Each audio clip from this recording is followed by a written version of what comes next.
கதிர்நெல் நூலகத்தின் அறிவோம் ஆயிரம். இன்று நாம் காண இருக்கும் தகவல். இந்த வீடியோவில் நம்ம என்ன பார்க்க போகிறோம்னா, பலவித அற்புத மருத்துவ குணங்கள் கொண்ட கிராம்பை பற்றி தாங்க பார்க்க போகிறோம். வீடியோ ஸ்கிப் பண்ண முழுசாக பாருங்கள். அதுக்கு முன்னாடி லைக் பண்ணாதவங்க லைக் பண்ணுங்கள். என்னோடய சேனல் நீங்கள் ஃபஸ்ட் டைம் பார்க்குறவங்களா இருந்தீங்கன்னா இந்த சேனலை சப்ஸ்கிரைப் பண்ணாதவங்க சப்ஸ்கிரைப் பண்ணிங்க. கூட ஒரு பெல் பட்டனை கிளிக் பண்ணி ஆலில் செலக்ட் பண்ணி வச்சுங்க. இந்த வீடியோவை ஃபேஸ்புக் பேஜில் பார்க்குறவங்களா இருந்தீங்கன்னா உடனே ஃபாலோ கிளிக் பண்ணி ஃபாலோ பண்ணுங்க. தினமும் ஒரு பதிவு உங்களுக்காக காத்து கொண்டிருக்கிறது. கிராம்பில் பார்த்திங்கன்னா பல விதமான மருத்துவ குணங்கள் இருக்குது. இதை ஒரு வலி நிவாரணின்னு கூட சொல்லலாம். இது இரத்த ஓட்டத்தை முறைப்படுத்தவும் பயன்படுது. இது போல் நிறைய விஷயங்கள் இந்த கிராம்பில் இருக்குது. அது எல்லாமே இந்த வீடியோவில் பார்க்கலாம் வாங்க. உடல் ஒல்லியாக இருக்கிறவங்க கிராம்பை உணவில் சேர்த்து கொண்டு வந்தாங்கன்னா அவங்க உடல் பருமன் அடைய செய்யவும், உடலில் உள்ள வளர்ச்சிதை மாற்றங்களுக்கும் இது உதவுது.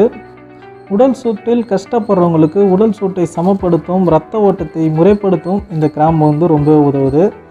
உடல் சரியில்லாத நிலையில் தொடர்ந்து வாந்தி எடுக்கிறவங்க கிராம்பை பொடியாக்கி வறுத்து 1/2 கிராம் அளவில் தேனோட குழைச்சி கொடுத்தீங்கன்னா இந்த கிராம்பில் இருக்கிற விரைக்கும் தன்மை வயிற்றில் இருக்க சில உறுப்புகளை விரைப்படை செய்து வாந்தி வருவதை தடுத்து நிறுத்துது.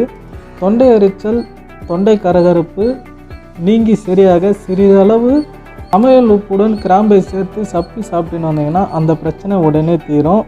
இது மட்டும் இல்லாமல் தொண்டை அடைப்பால் ஏற்படும் எரிச்சலை தவிர்க்க சுட்ட கிராம்பை உப்புடன் சேர்த்து சப்பி சாப்பிட்டு வந்தால் மிகவும் சிறந்த மருந்தாக இது திகழுது.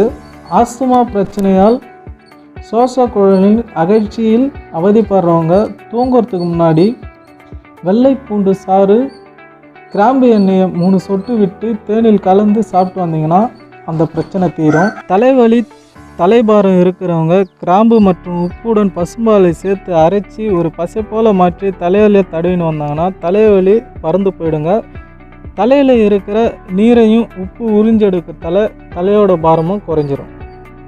இது மட்டும் இல்லாமல் சமையலுக்கும் கறிகளுக்கு சுவை ஊட்டவும் கறி மசாலா வகைகளில் தயாரிக்கவும் கிராம்பு ரொம்பவே முக்கியம்.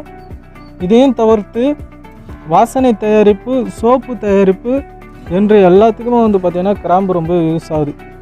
கண்டிப்பாக இப்போ கிராம்போட எல்லா விஷயங்களும் நான் சொல்லிட்டேன்னு நினைக்கிறேன்.